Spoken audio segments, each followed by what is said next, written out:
This is a lecture from Open Tuition. To benefit from the lecture, you should download the free lecture notes from opentuition.com. The 2019 CIMA syllabus mentions the word ecosystem about 34 times.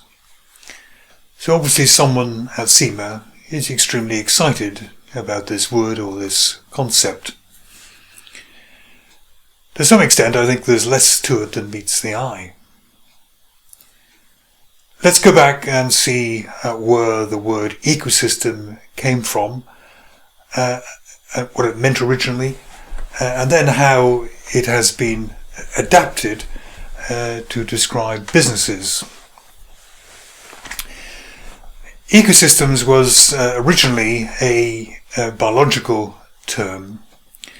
It is the community of animals, plants, microorganisms, non-living things, like the soil, like the sun, for example, and their shared environment. And the ecosystem of a creature, of an animal, provides them with food, confronts them with competition and threats, allows symbiosis, in other words, that two organisms cooperate to live together. It provides them with energy, provides them with nutrients, it provides them with a suitable environment at the right temperature, the right characteristics. And also within ecosystems, you have the idea of adaptation or evolution through survival of the fittest, that ecosystems are not static, ecosystems change. And when we move over to a business type of environment, we see many of these characteristics. For example, we have competition for resources, competition for sales. We have the equivalent of food, which is basically the input of raw material or perhaps the input of labor, which enables the organization to process. We have output. We have items being produced. The items being produced are going to be exchanged for something or the organism needs, or in the case of a business, are going to be exchanged for cash. We have regulatory systems going on. We have got regulations which govern the environment. All of this, in a way, contributes to the ecosystem of a business. Symbiosis, for example, two organizations get into some sort of strategic partnership, strategic alliance, is an example of two businesses which are cooperating to survive. There are threats. There are economic threats. There are physical threats, perhaps because raw materials run out, or perhaps because there are political threats which are going to make it more difficult to keep trading. And businesses, because the environment changes, their competition changes, what their customers want change, have to adapt, have to evolve, and the businesses which survive are the ones which best match the ecosystem in which they are residing. The ecosystem can be divided into a number of different layers, if you like, a bit like an onion. You have the components which are very close to the business, like suppliers, core contributors, employees, for example, distribution channels and customers. They are closest to you. And then outside that you have the suppliers of your suppliers, you have the customers of your customers. You have standards bodies, you have regulators, you have makers of complementary products, you have and the like. Then outside of this you have another set of institutions or people who are involved, like regulators, lenders, universities who perhaps create new inventions which you can exploit. There's a world economy, local people, competitors, trade unions, investors, and the like. So we have these layers going out of People who are very, very closely and intimately involved with your life as a business, slightly intermediate, and then the ones which are on the periphery. The characteristics of an ecosystem used to be really summed up by Pestel. Pestel was a way of looking at the macro environment of an organization, and it looked at really 6 influences. These are part of the ecosystem now, but there are political influences. So, for example, whether your company is trading within the European Union or outside the European Union is going to make a difference. Whether you're trading within America, whether you make goods within America is going to make a difference to how successfully perhaps you trade in America. Outbreak of unrest, of war, of a change in political parties with a change in their attitude to public spending is again going to affect your chances of survival, chances of thriving successfully within the environment. The economy is vitally important. Interest rates make a difference. Exchange rates make a difference. Whether the economy is in boom or bust makes a difference. If the economy moves down and you're into a period of recession, then the company has to respond. If it's going to survive, it has to perhaps start making cheaper goods that people feel they can afford, because the luxury expensive goods in an environment where the economy is unsatisfactory, it's the luxury goods which will tend to be hit most. Social changes in habit, changes in style, changes in preferences, changes in the population, lots and lots of more people who are older, fewer people who are younger. It maybe means you have to change the range of products and services which you're operating. Technological changes, big changes coming through the internet, big changes perhaps coming through biotechnology. Think of how biotechnology is changing what pharmaceutical companies have to offer. Think what internet is doing to TV companies, where you have upstarts like Netflix and so on, seriously undermining and threatening traditional television services. Ecological and environment. More and more people are worried about the climate change. People are more conscious of being carbon neutral, of following policies which are sustainable, of trying to recycle as much waste as you can. And then there are legal changes. More and more there's going to be health and safety, protection of employees, consumer protection, more regulations about what sort of goods you can sell, how you can sell them, what sort of goods are legal, what sort of trading is legal. And organizations have to respond to these changes in this part of their ecosystem if they're going to survive. Closer in to the organization, these macro ones are like the outside layer of the onion. Closer in, then we have got Porter's 5 Forces, which looks at industry sectors like the car industry or the airline industry or the magazine industry.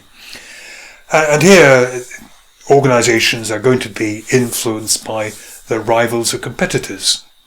If a rival does very well and develops a new product, then of course it could dominate the market. You could be driven out by that. Suppliers. If a supplier falls prey to a takeover, and that was your only supplier of a particular product and is taken over by one of your competitors, who then doesn't allow you to buy raw materials from that supplier, you're going to be in difficulty. What you want to do, it's almost like food sources. You don't want to be like the giant panda who can only eat bamboo. What you want is really a variety of inputs, so that if one input suffers or goes up in price, you can switch to other suppliers of your raw materials. Customers, who are we going to sell to? And again, what you don't want is total reliance on one customer, maybe like the government, because this customer could simply change their mind and immediately lose 80% of your sales and 80% of your revenue. New entrants coming in. These are a real nuisance. They often come in wanting to make a big splash, special offers, and you have to keep fighting them off and responding and so on. You don't want these new competitors coming in. You want to defend your territory. It's a bit like a native species trying to drive out a species which has been introduced from overseas in some way, which, if it were allowed in, may well dominate what's going on. And finally, there is the risk of substitute products, which could make your little existence potentially irrelevant, because you come in with a better product that maybe uses technology in some way, which completely undermines what you've been doing so far. What's new about the term ecosystem that wasn't maybe found in Pastel and Five Forces and the like? Well, there is the idea of sustainability. Organizations need to adapt themselves so that they have a long life, so that they are sustained, they are sustainable. And this may mean changing the way they operate, may mean changing the products they make, the raw materials they buy, may mean changing the customers to which they are addressing themselves. There's an element of self-governance. Living systems self-govern. If there are too many of a particular species born, then they will eat too much of the food which is available, and then they will die off, really.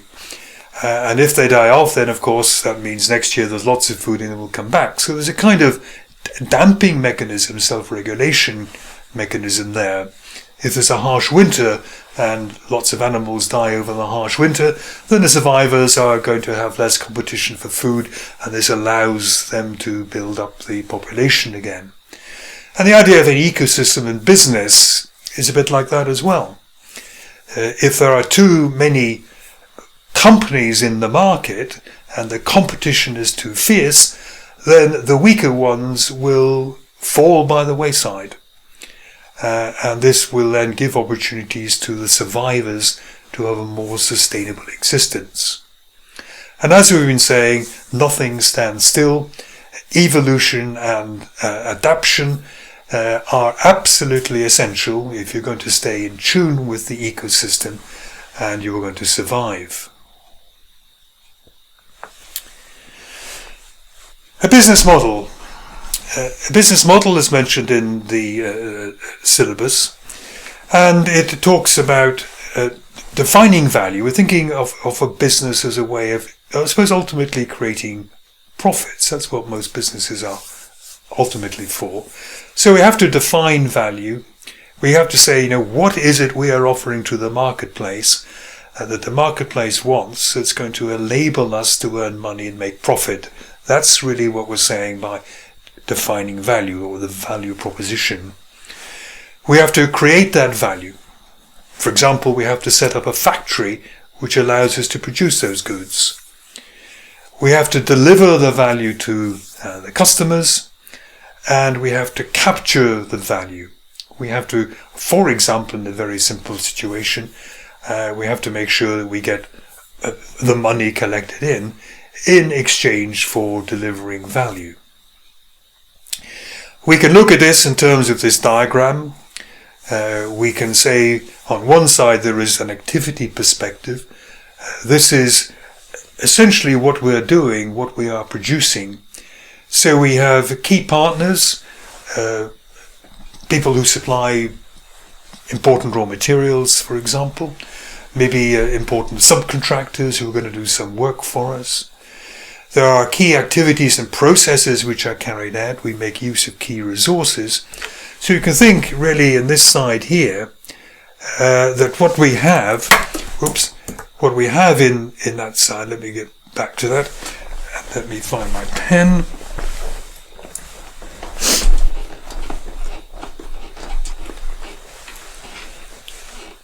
So we can think of this left-hand side that we've got in here as being basically kind of production. And what we produce is what we're calling the value proposition.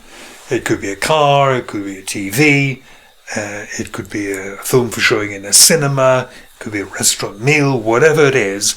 It has to be something that people desire and are willing to spend good money on. Then over here, this is where we're going to be delivering this value to the customer. It could go directly to the customer, it can go through delivery companies, logistics companies, it can go through retailers, it can go to different segments in our customer base and so on. But one way or another, this is where the goods or services are going to. So on this side we have our cost streams or our cost structures, and this time we have our revenue streams here. And the difference between these here, this is really your financial perspective. We hope that this is what it creates value. This is basically the profit. What an organization can do over here is based on its capabilities, which are its resources and its competences. Organizations, if they're going to create any sort of value, or deliver a service of value, first of all, they need certain resources. It could be machinery, it could be raw material, it could be owning a patent, it could be owning a factory. It could be having skilled employees, those are resources. It could be know-how, that's a resource. And it has to utilize those resources with competence. So you could give me a machine, a machine for turning metal, a lathe if you like, but I do not have the competence to work that machine to produce anything of value. So the two together, resources plus competences, give organizations the capability, the way in which they are going to create services, create products which customers are willing to pay good money for, and the difference between the costs and the revenues is the profit, is the value which is being created. The stakeholder concept, we're bringing this in here because we have to be aware stakeholders are again part of the ecosystem. Stakeholders, they almost are the ecosystem. It's almost another word for a substantial part of the ecosystem. Anyone affected by the organization. So the typical list that you're going to have shareholders, employees, managers, suppliers, customers, local people, governments and lenders. And these people or parties all form part of the ecosystem, together with laws and politics and economics and competitors and all this kind of stuff. Now the problem with stakeholders, or the issue with stakeholders, is that by and large they will want different things from you. So an organization, its shareholders will want profit.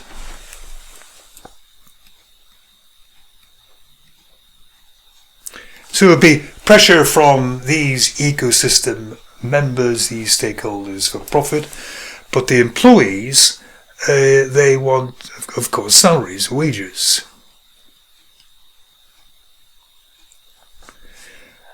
The shareholders will want profit up, and the employees will want salaries up. And you'll see that those are at odds one with the other. That the more salaries you give to your employees, the less profit there's going to be for your shareholders. So there's an element of competition going on here. Similarly, it might be that your customers want, let's say you're running an airport, that the passengers want kind of 24/7 operation, but the people living near the airport really don't want any takeoffs and landings between 7 a.m. maybe to 10 p.m. They want a quiet period.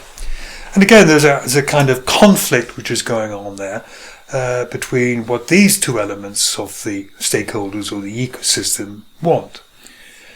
Government wants full employment, maybe doesn't want you to make people redundant, but maybe shareholders see that we have to save some money if we're going to get better profits, and so on. Suppliers want high prices. They want nice big orders that they can rely on. But maybe the managers don't want to give long orders. The managers want flexibility. So again and again and again, you have these conflicts going on between stakeholders, and we have to find a way of trying to resolve the conflicts. They can't always be avoided, but we have to find a way of dealing with them. The way in which we deal with stakeholders, first of all, you identify who they are. And then what you have to do is to prioritize and rank them. Basically, you're looking it's almost how we're going to divide the cake up, Who gets profit? Who gets higher wages? Who gets higher prices if you're a supplier? Can we reduce the prices to customers? Can we increase the warranty to customers and so on? We're doing a kind of juggling act here to try and keep most of the stakeholders happy most of the time. And the way you rank them is you look at their power. What would happen if they got really awkward? Could they stop us in our tracks? So at some point, if employees get really awkward and they go on strike, they could hold a business to ransom. Legitimacy. Legitimacy means how kind of almost respectable it would be for a stakeholder to wield the power. So in a hospital, doctors could go on strike. They have power, but they are likely to do it because they would be widely regarded as using their power in an illegitimate way. They'd come in for a lot of criticism, and this would, in a way, prevent them or hold them back a little bit from using the complete power which is available to them. There is interest as judging whether the stakeholder is relatively passive, will kind of put up with something, or whether they're going to be very agitated, very active, and really pursue their interests by making great fuss, going on strike, standing outside a factory with banners, complaining about the operations going on within the factory. And urgency. Sometimes we have to bow to stakeholders because their requirements are very urgent. So if customers, for example, you have begun inadvertently selling them goods which are faulty, then there is a fairly urgent need that you turn some of your resources to replacing those goods very quickly before your reputation is in some way damaged. You assess their needs, assess what they want. It's not always money they want. Employees might want better working conditions. Customers might want flexibility. They might want better quality. They might want more choice and are willing to pay for it. But assess what they want. And then you formulate the value proposition. I give you this, what I think you want, you give me that in exchange. So I give you higher wages, but I give you flexible hours, and you give me flexibility back, and you give me higher quality back. Or to a supplier, I say, I will pay you this amount of money, but I want you to send the goods around always within a day, and I want you to promise that they're going to be of really high quality so that I don't incorporate any faulty raw material into my products. So there's a kind of an exchange agreement going on here, the value proposition, what I give you, what you give me, this is the way we are going to be cooperating.